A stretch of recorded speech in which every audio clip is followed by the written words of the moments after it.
Good morning. Hope your Wednesday is off to a fantastic start. Looks to be another beautiful day in the neighborhood, as Mr. Rogers would have said. And I hope you'll have a chance to get out and enjoy the day. But for now, I'm awfully glad that you are inside watching 3+U. So much of our conversation has changed in the last several weeks. The kids are out of school now, officially enjoying summer. Perhaps you and your family are making plans for a summer trip or just some day trips to get out there and enjoy the freedom that the summertime brings. But for very many of you watching this morning, medical care continues to be at the forefront of your concern, because as offices open back up or begin to lessen their restrictions due to COVID-19, I think there's still a lot of confusion for people about where to turn, what is open again, and what really is the safe protocol. So we're so happy this morning to have Dr. John Gwynn join us. He is with the Wound Healing Center at CHI Memorial. Great to see you this morning. One of the early conversations that really has not let up since March, when we began our shutdown with COVID, is the concern about people who have other health conditions beyond the fear of catching the virus. What do you do to take care of patients with their already needed conditions? So at the Wound Healing Center, did you shut down for a while, or have you always been open? Well, we have never really completely shut down. Our patients have problems that are fairly serious and certainly pose a risk to life and loss of limb. So we have mindfully kept things going during the pandemic. I'm sorry, I lost you for just a second. Well, we did reduce some of our services. For example, we do hyperbaric therapy, and that's a matter of putting people in chambers for high pressures of oxygen on a daily basis. And we felt it would be safer to delay some of those treatments because the exposure was so much in the early days. So we have reinstituted that with appropriate safeguards. Talk to me a little bit about those hyperbaric chambers, because people have become pretty aware of their healing benefits over the last couple of years. But how do they work exactly? And if you are a claustrophobic person, are they a good idea for you? Well, they certainly can be. So the benefit is that patients are exposed to high levels of oxygen at high pressures. And what that does is serves to increase the oxygen levels in the tissue around the wounds, but it also does other things, such as to stimulate the growth of new blood vessels and to actually enhance the activity of a patient's own healing cells. Now, our chambers are little chambers, but they have clear covers so people can see it up. They have near constant communication with our staff. And most people, even if they're a little anxious, we're able to get them through the treatments well.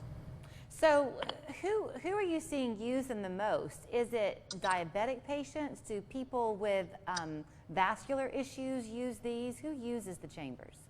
So a lot of our patients are diabetic patients, because we've shown that patients with certain degrees of ulcers on their feet certainly benefit. The other with certain kinds of vascular problems that we treat. We also treat patients who have wounds that are related to radiation therapy. Those specifically seem to benefit from the hyperbaric treatments. And then certain kinds of patients with chronic bone infections benefit. So at the Wound Healing Center, are the hyperbaric chambers the only service that you provide, or are there other types of wound healing as well? No, we provide a full assessment of the patient. Actually, our activity involves evaluating patients in the wound center by our team, which includes the nurses and physicians. And so what we actually do is assess the wound, we assess the patient's overall health status, coordinate their care with their primary physician, with vascular surgery, with infectious disease. And we also do certain procedures in the Wound Healing Center, such as what we call the debridements, which is where we remove dead tissue and infected tissue from wounds. And also we're in a position where we can apply advanced healing products, what we call skin substitutes, which can help wounds heal up completely. So I would imagine that most people who are diabetic, for example, know that this potential for unhealing wounds comes with their diagnosis, and so they're watchful for it. But how much do these patients rely on friends and family to let them know when there is a wound? Isn't that part of the concern, that they don't even know sometimes when something is not healing?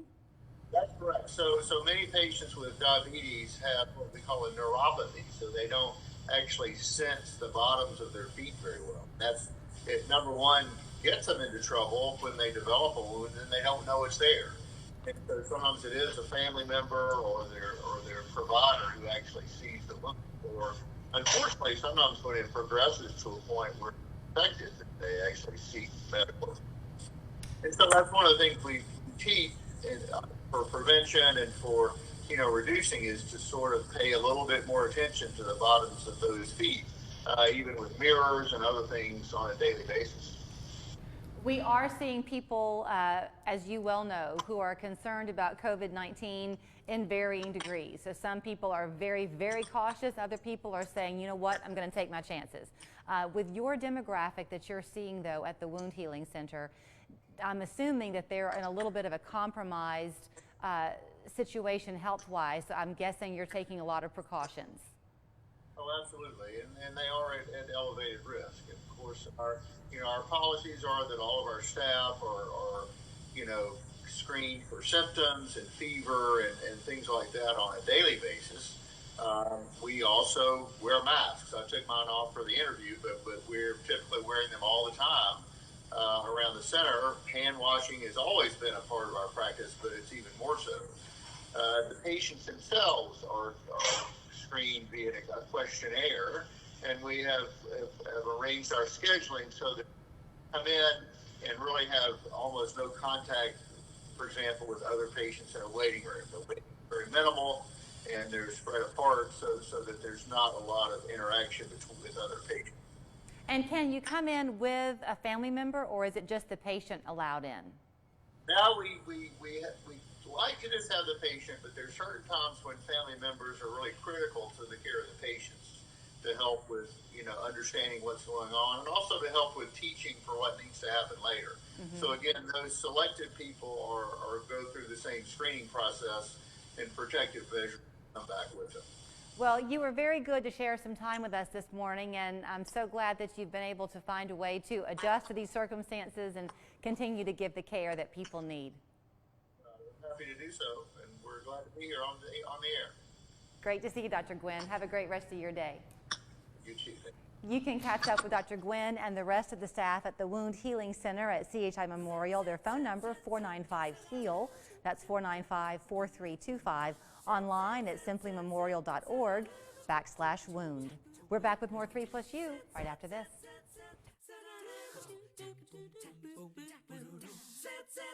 If you want your skin soft and smooth and you want it pain-free, come to Honey Bun.